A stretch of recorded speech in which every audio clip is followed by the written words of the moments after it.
Good morning, good afternoon, and good evening to all our viewers from all over the world. We are here again for another episode of EBULGAR Mo. What is up mga ka-BULGAR? We are back for another season of fun and exciting and inspiring stories from personalities na iniidolo at tinitingala nating lahat.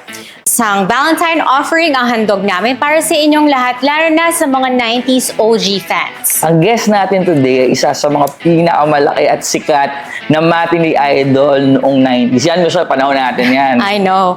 Nakilala natin siya as a member ng sikat na grupo na Guwapings. Lumabas din siya sa sitcom na Palibhasa Lalaki at mga pelikula na Hataw, Babe, at syempre ang Pare Ko. Mga ka-BULGAR, let's all welcome Mr. Jao Mapa. Jao, thank you for being here. Yeah, thank you for being here.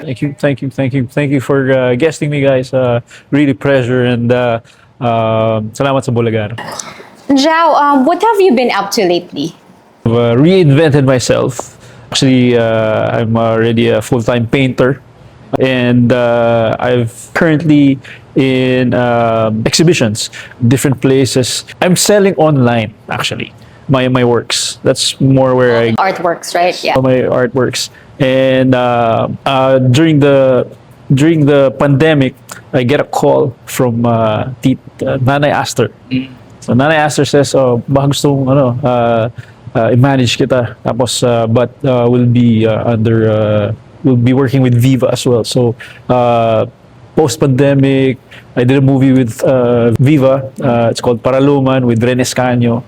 I signed up a contract, so co-manage with Nanay Aster Viva. So I'm a talent of Viva, and right now I'm also currently in a series we're working on, and will be streaming on the 21st, which is Loki. Nag-plug na no? Yeah, I'm also a full-time dad right now. My kids are in college, and Bilis college na. I know. yeah, that's what I've been busy with. So Jao, na-mention mo na you're now painting, no? So, tinuloy mo pala siya kasi I've heard of that news eh. School, same school, UST ka, di ba?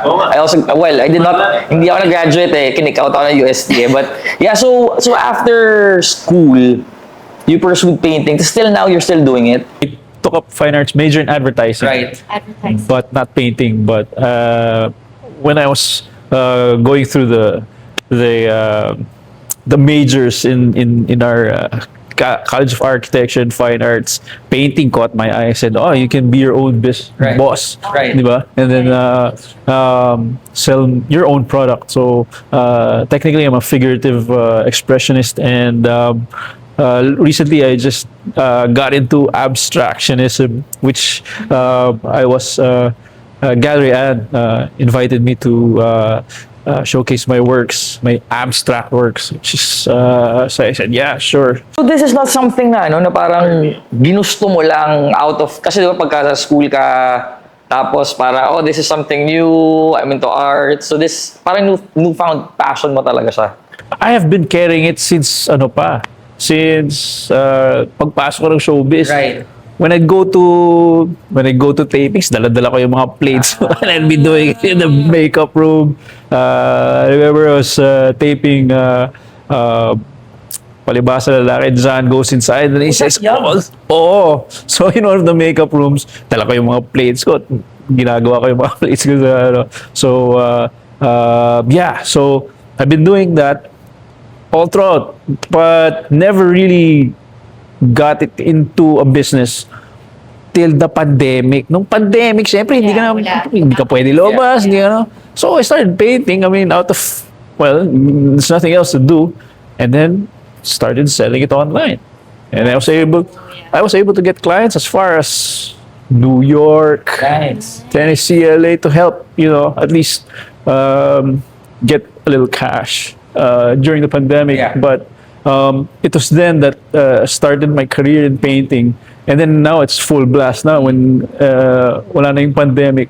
I'm already getting all these invites from galleries, which is a blessing. So right now I'm so blessed to have be a painter, and it helps right now in bringing food to the table, pay for the bills, stuff like that. So yeah. Sige, balikan natin mamaya yan, no? Pero, so you mentioned you're now a dad. You have 3 kids, tama? Yes. So, how is life different from now you have college kids and then during the time na active ka pa sa showbiz? Especially nung kakasimula mo lang. Oh man. Dati ka makulit, ngayon meron ng ibang makulit. Yeah. Ano eh, when I was in showbiz pa, no boundaries eh. You can do whatever what you can. You're free to do. But now you're like seeing yourself na, hey, I was this age before, and then ganito pala what my parents felt. So, do you get scared when you see your kids na parang, parang ganito ako dati No, actually, different personalities actually. My kids, best of both worlds of my wife and myself, and I see them, but it's more of parenting Right. that's in my line right now, and how I could teach them how to fish so that they can, go out in the world and, make a living for themselves. How do you and your wife treat your kids? Are you like barkada at home? Well, right now, yes, because they're all college na eh. Yeah. Wala na kaming bata eh. Usually, dati, milk, diapers, inaalala ko every other day. Probably suki ako ng Mercury. I mean, I already have the discount card. And get these supplies for the kids. Pero right now, they're more independent. They have more of they have matured. They open up to you and your wife? Barkada, yes, but wala na yung disciplinary na, yung the way you Were you ever a disciplinary?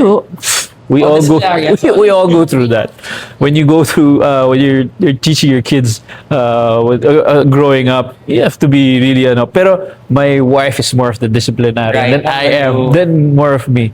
But yeah, minsan nag-aaway kami, pagalito mo naman yung anak mo, parati na lang ako, tapos parang so which is, I've learned na dapat talaga ganon. You have to be firm when you teach your kids.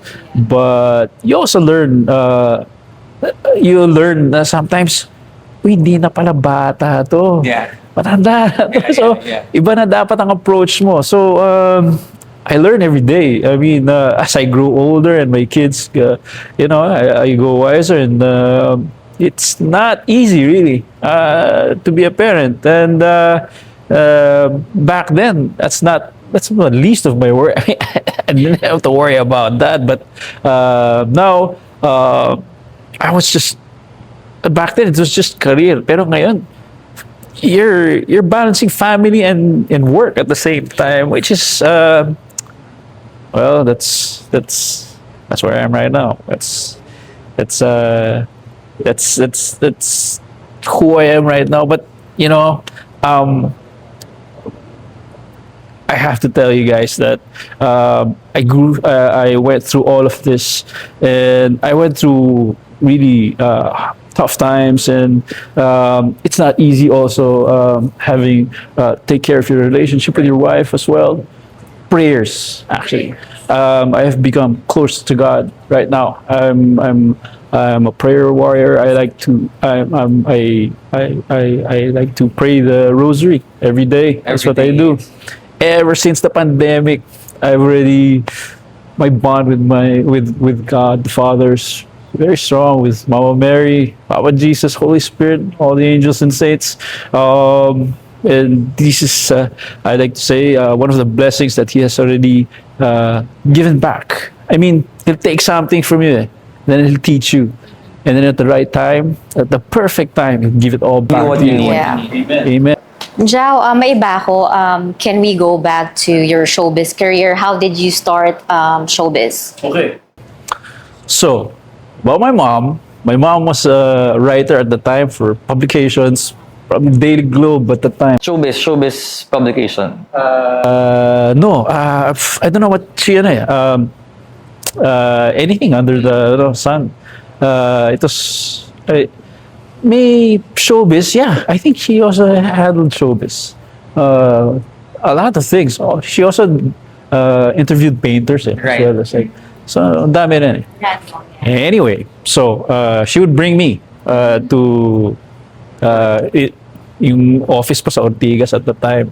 So she'd bring me to work. Siguro on her How old were you? grade school pa lang yata I started going, and then come high school, I was with her. May nakilala a PR person for SM yata or for malls at that time. Her name is Vera Esberto. Okay, so she needs a lot of help from my mom. So with the media and stuff. So nakita niya ako. Sabi niya, you gotta, he said, I got a good looking, you got a good looking kid there. Pag business natin, sabi niya, oh yeah, sige. So she would give me shoots for prints. Started as a model. For print ads. So, clothes, I remember, Akajo, Boston Stories, mga defunct na mga brands. Oh, Yeah. And, Pero buti you weren't shy type. Kasi di ba normally pag Naku, nung bata ako, KSP ako, kulang sa pansin. So, I like that attention. I love that attention. But, funny, I'm an introvert. So from times ayaw, hindi talaga. I'm not gonna go out. Yeah. That's me. It was when I was already in the business na I learned how to be more extrovert. Yeah. But technically, I'm personally an introvert. Anyway, so she was giving me these gigs, and I'd be paid like 500 pesos per shoot, some free t-shirts and shorts. And Bata ka, masaya ka. Saan na? oh, Dahil damit. laking bagay na yun. Tsaka, kumikita ka, high school, di ba? I was kicking her life, yeah. I was, you see pa in the magazine, right? So, yeah. I had a shoot with Bench. Bench. Height of the... How old were you then? Right before I got into college sa UST. We did the shoot. It was the height of the Gopings. Kapapasok na the height of the Gopings at that time. So we were doing something like a peg shoot na I had other models with me na parang Gopings din kami. We had and Bench was the brand. And then Douglas goes, "You wanna get into showbiz?" Sabi ko, tinanong siya right there and then si Tita Vera. Then Tita Vera asked, tinatanong ka ni Douglas. Sige po. Yeah, sure. And then, the week after, pinasok na ako sa palibhasa lalaki. That was like, whoa. And then As mainstay. mainstay na. As the fourth Goping. Right. So the goes there, fourth Goping. And the setup was like, pagpasok ko, man, probinsyano nga, tapos big star. Silang lahat. Yeah. Richard Gomez, Gloria Romero. Yes. Sitcom at that time.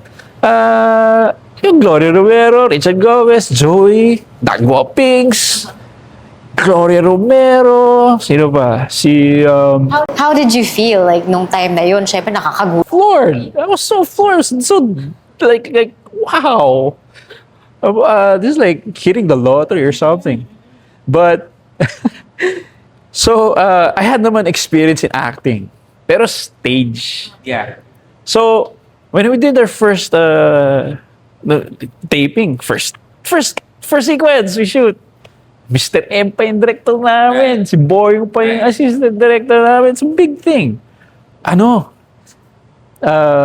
So we took the scene, and then sinabi ni Boyang, cut! I thought I was doing well eh. Sabi niya, OA ka.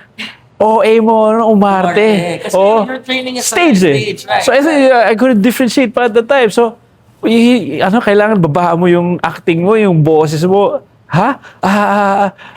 So parang volume na hihinaan mo. So at the time, so I tried, a daming take namin before I really got it. Na humina yung boss ko. Sumobra namang hina. Nung pinanood ko yung episode, wala ka na maririnig. So I said, okay. So, it was really hard to learn. Right there na I had to adjust. But they were good. Everybody, Mr. M was like, Yung question ko, Jao, kasi palibhasa lalaki is dominated by alpha male. Like, you have Richard Gomez, you have sila Guaping. So like ahead of you, di ba? Wala bang hindi ka ba nagkaroon ng initiation na bubuli muna namin to kasi bagong pasok? Do you have any, like, it doesn't have to be like a bad story. Do you have like a funny story na pinagtripan ka muna nila bago pinasok sa... well, of course, you know, the usual bubuhusan ka ng tubig at the end of the show, but that was it. Pero beyond that, walang any... Wala naman. So it was Wala naman. nice. Experience. First day of shoot, friends ka agad. Of course, when I was there, ano lang ako yung usapan ng mga gopings, syempre, mga maid na sila eh. So they talk about hubcaps or, you know, new cars or setup of totem at the back and stuff like that. I'm like, I'm just listening. That's not natural. And I was treated well naman. I mean, I have no qualms. They didn't know. Question ko, so ikaw na nagsabi, di ba? Again, Guapings, the biggest, like, should I say, like, parang boy group during that time in the Philippines. Diba? We can't deny that. Yeah. One of the first. Yeah, Yeah, first it of was the actually few. one of the Oo, first, parang, yeah. from like, it was probably after Bagets, kayo na talaga, di ba? So yung question ko, syempre, lahat naman ng, you guys were teenagers, di ba? Yeah. Was there ever a point in time, during nung Guapings kayo, na parang, ang yabang yung apat? Did you ever think na parang, syempre living the life Oh, ako yeah, eh. yeah. Do you remember any time Sobrang na parang, sikat sila na nun parang, kids will be kids, like teenagers will be teenagers. Yung yabang ba kayo during that time? Like, kunyari, going to a bar, hindi ako pipila. Kailan ba ako? Jao Mapa ako. You know what? Say it you wanna say. Sabihin mo na lang mayabang kami. Pero, wala kayong magagawa. That's where the position that we That's are the in. perks you get no? For being gopings. I mean, if you get that at that age, you get money. Girls. You get girls. Freebies. Free entrance. Fame. You get power. How can you not be mayabang at the time? But I don't know how you would perceive as mayabang. Pero ano naman, kanya-kanya yan eh. Yeah. So sabihin na natin may pagmamayabang kami, pero that's the position that we had to uphold ourselves. I mean, naturally that's how we had to carry it. But nobody saw it as mayabang because we were just being us. I mean, you're being loved for what you are and given na rin yung mayabang. But yeah. Jao, how busy were you back then? Back-to-back ba yung mga shoots mo? Like, Yeah, I'd have palibasa lalaki. When ASAP came out, he got me into ASAP. I had guestings at Maalala mo kaya all the shows yata na guest ko. Hindi, except abangan ng susunod na kabanata. I Were you did. also part of that? No, but I guested in ang TV, Home Arong Darires. Was able to meet the late Dolphy. What else? Basta kung anong bago. And you were doing a lot of movies. Yes, actually. My first movie. Okay, before Palibasa Lalaki, I did pinakilala ko kay Direk Joey Reyes. And pinasok niya ako sa Nag-iisang Bituin. Nag-iisang Bituin. Sino ang ano? Mga stars dito si Vilma Santos. Aga Mulak. And Christopher De Leon. Grabe pala yung mga pinasukan mo, palibasa lalaki. Of course, yeah. Tapos, first movie mo, First asawa mo, movie. Vilma Santos, tsaka Aga Mulak. I was so blessed. I was the nephew of Vilma. And siya lang yung ka-eksena ko. Bago ka pa lang nun sa showbiz, right? With speaking lines, alright, with Miss V. And after that, pinasok ako sa Maalala Mo Kaya the movie. Kay Richard Gomez, I think Chinchin Gutierrez, and directed by also Zoe Reyes, I think at the time. And yeah, I had good projects as well. I was able to also work pare ko, of course. At that time, yeah, Movie niyo yun. right, sila Gio, si Vic, si Nika, sino ba? Si Claudine, of course, directed by Joey. So it became a bagets type, pero this is like pop culture in the making, and I'm blessed to be part of this project. And after that, yun na, lumipad na tayo at that time. Jao, was showbiz something that you really wanted to do? Yes.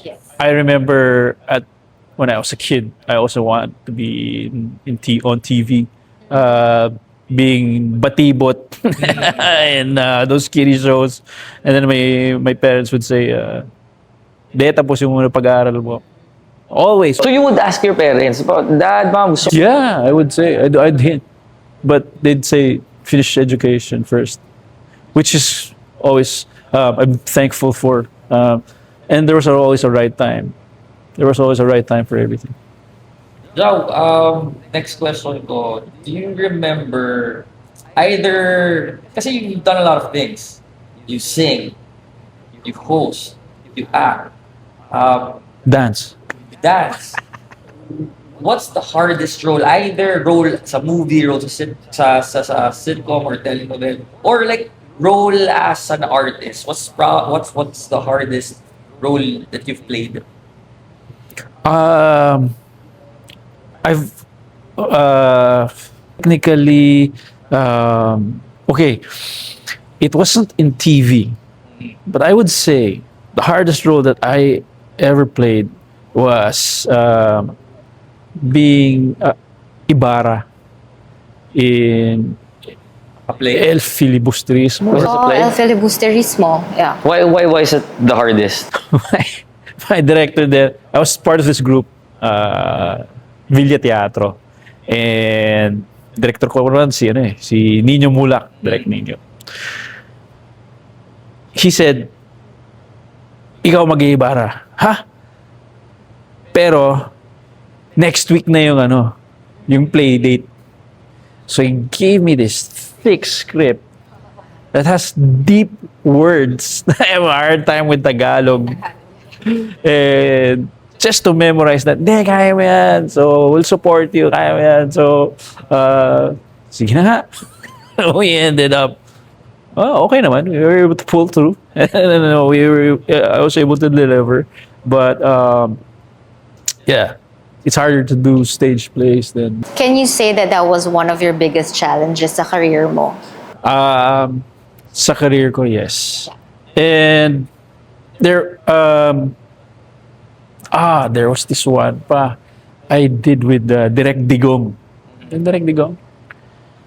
Direk Digong had I was already did an indie film. And this indie film, I played a lot of characters. Eto yun. Just forgot the title because it never was aired. Oh. Pero ang Pero ganda tapos yung ng project. Tatapos yung project.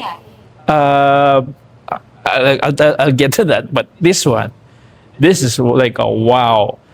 This is a story about a rich, para siyang transvestite Tapos, was popular before and then needed a protege.